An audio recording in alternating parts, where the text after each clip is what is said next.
अस्सलामुअलैकुम, I am Rana Assam Aleem.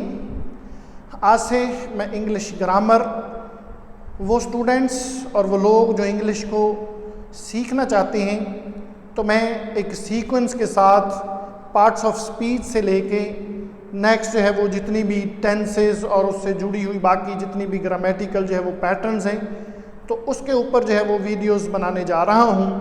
अगर आप इनको सीक्वेंस से देखते रहेंगे तो मैं उम्मीद करता हूँ कि आप इंग्लिश लैंग्वेज सीखने में, और ख़ास तौर पे वो जो स्टूडेंट्स घरों में बच्चे हैं आपके, किसी भी लेवल पे वो पढ़ रहे हैं, तो उनको ग्रामर सीखने में बहुत आसानी होगी। कोशिश करूँगा कि बिल्कुल जो है वो आसान जो है वो तरीके से, मुख्तसर अल्फाज में बेहतरीन तरीके से बच्चों को जो है वो ग्रामर जो है वो सिखा सकूँ और पढ़ा सकूँ।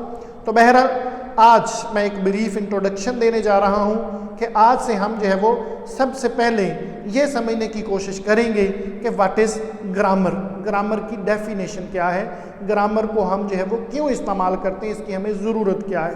तो जब हम ग्रामर की बात करते हैं तो ये बात याद रखें, सबसे पहले जो डेफिनेशन है, grammar refers to the way words are used, classified and structured together to form coherent written और स्पोकन कम्युनिकेशन।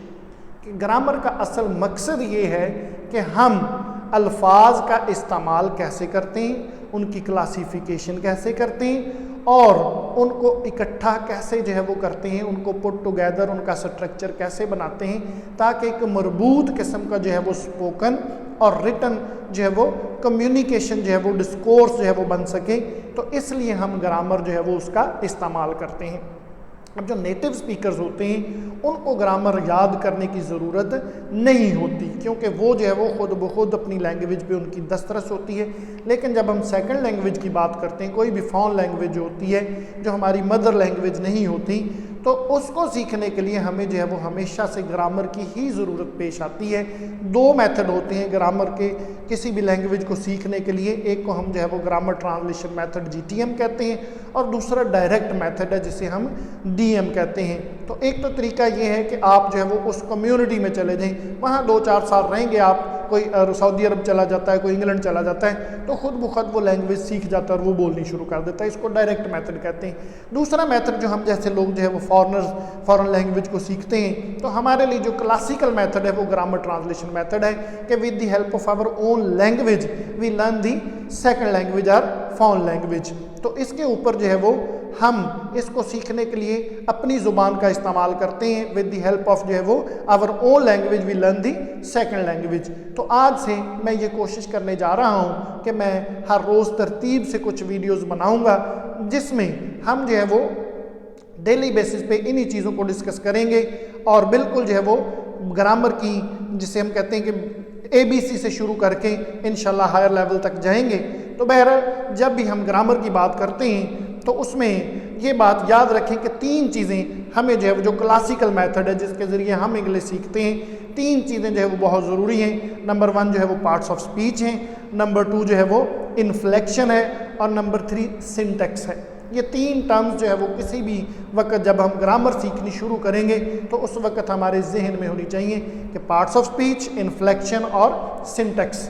जब हम पार्ट्स ऑफ स्पीच की बात करते हैं तो अक्सर हमें ये तो पता होता है कि नाउन, प्रोनाउन, एडजेक्टिव, एडवर्ब ये जो है वो पार्ट्स ऑफ स्पीच हैं, लेकिन मोस्टली मैंने देखा कि स्टूडेंट्स को ये नहीं पता होता कि what is the proper definition of parts of speech. इसकी डेफिनेशन क्या है? देखिए, कुछ चीज़ें ऐसी होंगी अगर आपने इंग्लिश ग्रामर सीखनी है कि उनकी डेफिनेशंस हमें अपनी परमानेंट मेमोरी का हिस्सा बनानी पड़ेगी। मिसाल के तौर पे एक बच्चे को अगर जो है वो गिनती नहीं आती, 1 to 100 तक गिनती नहीं आती, उसको 10 तक 20 तक ज़ुबानी जो है वो टेबल्स नहीं आते, जैसे हम पहाड़े कहा करते थे, तो किस तरह वो मैथमेटिक्स सीख सकता है? तो इसी तरह से कुछ जो है वो ग्रामर की डेफिनेशंस ऐसी हैं जो हमें हमेशा के लिए परमानेंट मेमोरी का हिस्सा बनानी पड़ेंगी। उसके बाद फिर आप देखें कि ग्रामर सीखना कितना ईजी हो जाता है। असल प्रॉब्लम ही ये है कि हमें चीज़ों का पता होता है, कोई मैं आपको नई चीज़ नहीं सिखाने जाऊंगा इस वीडियो में या अपनी इन लेक्चर्स में, वही होगा जो आपने आज तक सीखा हुआ है। लेकिन मैं सिर्फ ये आपसे रिक्वेस्ट करूंगा कि जिसने भी बच्चे ने, जिस स्टूडेंट ने भी जो है वो ग्रामर सीखनी है, तो कुछ बेसिक डेफिनेशंस को वो ज़रूर याद करें। ताकि उनके लिए ये आसानी पैदा हो जाए जब भी उनको किसी लफ्ज़ को जज करना हो। मिसाल के तौर पे ये एडजेक्टिव है, ये नाउन है, ये प्रॉपर नाउन है, ये कॉमन नाउन है, तो उसके जहन में डेफिनेशन होगी तो वो फौरी उस डेफिनेशन को रिकॉल करके उस लफ्ज़ को प्रॉपर पहचान लेगा। समटाइम बच्चे एक्टिव पैसिव पूरा बड़ी स्मूथली कर रहे होते हैं, उनको हर चीज़ का पता होता है एक्टिव पैसिव जो है वो, लेकिन अगर उनसे ये पूछ लें कि what is transitive and intransitive verb, उनको यही नहीं पता होता। या उनसे ये पूछ लें कि एक सेंटेंस अगर पैसिव में चेंज नहीं हो सकता तो क्यों नहीं हो सकता, उनको इस चीज़ का नहीं पता होता। वजह क्या है? वजह सिर्फ और सिर्फ यही है कि डेफिनेशंस को याद नहीं करते हमारे स्टूडेंट्स। तो बहरहाल एक चीज़ जो है वो आपसे रिक्वेस्ट है कि अगर आपने इंग्लिश को सीखना है, इंग्लिश ग्रामर को सीखना है, आप इसमें मास्टर होना चाहते हैं, तो कुछ बेसिक डेफिनेशन जो मैं बताऊंगा उनको ज़रूर याद करें। तो अभी मैं पार्ट्स ऑफ स्पीच की डेफिनेशन जो है वो सबसे पहले बोलता हूँ।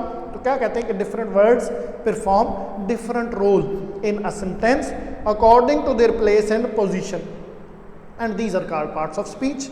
कि जितने भी अल्फाज हैं वो मुख्तलिफ सेंटेंसेज में मुख्तलिफ जगहों पे मुख्तलिफ रोल प्ले करते हैं।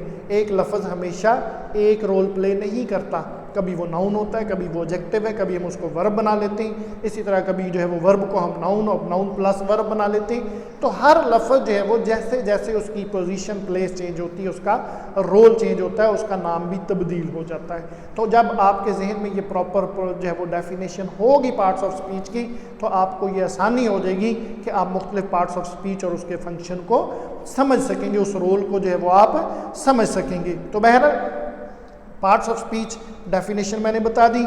आपके पास जो है वो 8 पार्ट्स ऑफ स्पीच है। नाउन है, प्रोनाउन है, एडजेक्टिव है, वर्ब है, एडवर्ब है, प्रेपोजिशन, कंजक्शन और इंटरजेक्शन। तो एक ये आपको नाम जो है वो ज़रूर याद होने चाहिए। तो बहरहाल इसके बाद हम जो है वो अगर बात करेंगे नेक्स्ट, तो नेक्स्ट आ जाएगा जो है वो इन्फ्लेक्शन। पार्ट्स ऑफ स्पीच के बाद जो है वो अगला जो लफ्ज़ मैंने बोला वो क्या है? इन्फ्लेक्शन। तो इन्फ्लेक्शन जो है वो अनदर वेरी इंपॉर्टेंट एलिमेंट। और ये क्या होती है inflection? It is the process by which words are changed in form to create new specific meanings. इसके ज़रिए हम लफ्ज़ों की फॉर्म को चेंज कर देते हैं और फिर नए मतलब जो है वो सामने आते हैं। इन्फ्लेक्शन का मतलब होता है कि हम जब लफ्ज़ जो होता है उसकी फॉर्म चेंज करते हैं और उस फॉर्म को चेंज करने से उसका मीनिंग भी चेंज हो जाता है, एक स्पेसिफिक नया मतलब हमारे सामने आ जाता है। और इन्फ्लेक्शन की 2 जो है वो डिफरेंट कैटेगरीज हैं, ये याद रखिएगा। एक को हम कॉन्जुगेशन कहते हैं, CONJUGATION कॉन्जुगेशन, और दूसरी डिक्लेंशन है, DECLENSION डिक्लेंशन। तो पहले मैं कॉन्जुगेशन की बात करता हूँ। Conjugation refers to the inflection of verbs. जो आपके वर्ब होते हैं जब हम उनकी फॉर्म चेंज करते हैं तो उसको कॉन्जुगेशन कहते हैं। और जो डिक्लेंशन होती है it refers to the inflection of noun, pronoun, adjective and adverbs. तो ये जो है वो आपके जितने भी नाउन, प्रोनाउन, एडजेक्टिव, एडवर्ब की फॉर्म चेंज होती है उसको हम डिक्लेंशन कहते हैं। मिसाल के तौर पे whenever we change the verb form the present tense to the past tense, जब हम प्रेजेंट से पास्ट बनाते हैं, ही गोज, और उसको हमने वेंट कर दिया और इस तरह से टेंस चेंज हो गया, तो वी आर यूजिंग कॉन्जुगेशन। तो वर्ब की फॉर्म को चेंज करना कॉन्जुगेशन कहलाता है। फर्स्ट फॉर्म से सेकंड फॉर्म में ले जाना या उसके साथ ING वगैरह अटैच कर देना। तो इसी तरह से when we make a noun plural, जब हम एक नाउन को प्लूरल करते हैं, मसलन हमने बॉय लिखा था उसको बॉयज़ कर दिया, तो ये क्या है? ये डिक्लेंशन है कि हमने नाउन जो है वो उसमें तब्दीली की है। तो इस तरह से कॉन्जुगेशन और डिक्लेंशन का कॉन्सेप्ट आपका क्लियर हो गया। उसके बाद नेक्स्ट है सिंटेक्स। तो सिंटेक्स जो है वो थर्ड जो है वो इम्पॉर्टेंट जो है वो कह लें कि एलिमेंट। और क्या है syntax? The rules and patterns that govern how we structure sentences. वो रूल्स, वो पैटर्न्स जो हमें बताते हैं कि हमने अपने सेंटेंसेस का स्ट्रक्चर कैसे बनाना है। एक सेंटेंस लिखना है तो हमने उसको किस तरतीब से लिखना है, उसमें किस चीज़ की नाउन कहाँ लगाना है, वर्ब कहाँ लगाना है, हेल्पिंग वर्ब कहाँ लगाना है। तो इस स्ट्रक्चर को जो है वो सिंटेक्स जो है वो कहा जाता है। तो बहरहाल आज ये एक ब्रीफ सा मैंने आपको इंट्रोडक्शन दे दिया, जिसमें मेरा मकसद यही था कि आपको ये पता चल जाए कि जब हम ग्रामर की बात करते हैं तो ग्रामर इनफैक्ट है किस चीज़ का नाम, इसका पर्पस क्या है। तो ग्रामर किसी भी सेकंड लैंग्वेज को सीखने का क्लासिकल मेथड है अपनी ओन जो मदर लैंग्वेज है उसके ज़रिए से हम जो है वो सेकंड लैंग्वेज को सीखते हैं, उसके रूल्स और रेगुलेशंस को मद्देनज़र रखते हुए। तो उसमें उसकी सबसे अहम चीज़ जो मैंने बताई वो चीज़ें हैं जिसमें पार्ट्स ऑफ स्पीच हो गए या उसके बाद जो है वो सिंटेक्स वगैरह हो गया। तो इन चीज़ों को अगर हमने अंडरस्टैंड कर लिया तो इसके बाद वाली चीज़ें खुद ब खुद, फ्रेज़ है, सेंटेंस है, क्लॉज है, क्लॉज की टाइप्स हैं, वो चीज़ें खुद ब खुद एक बिल्डिंग की तरह बनती जाएंगी। ये भी मैं आपको गारंटी देता हूँ कि अगर आप इन वीडियोज़ को तवज्जो से देखेंगे तो आपकी ग्रामर खुद ब खुद जिस तरह आपसे जो है वो एक दीवार बनाना शुरू करते हैं तो वो नींव से उठाते हैं और आहिस्ता आहिस्ता, तो इंशाल्लाह आपकी ग्रामर खुद ब खुद बिल्ट होना शुरू हो जाएगी। और ख़ास तौर पे वो स्टूडेंट्स जो किसी भी स्टेज पे जो है वो पढ़ रहे हैं स्कूल कॉलेजेस में, उनके लिए ये वीडियोस बहुत ही जो है वो फ़ायदेमंद साबित होंगी। और बाकी दोस्त जो खुद से इंग्लिश सीखना चाहते हैं उनके लिए भी कोशिश करूँगा कि बड़े आसान और बेहतरीन तरीके से मैं इन तमाम तर जो है वो पार्ट्स ऑफ स्पीच से लेके बाकी जितने भी ग्रामर के रूल्स हैं उनको एक्सप्लेन करता रहूँ।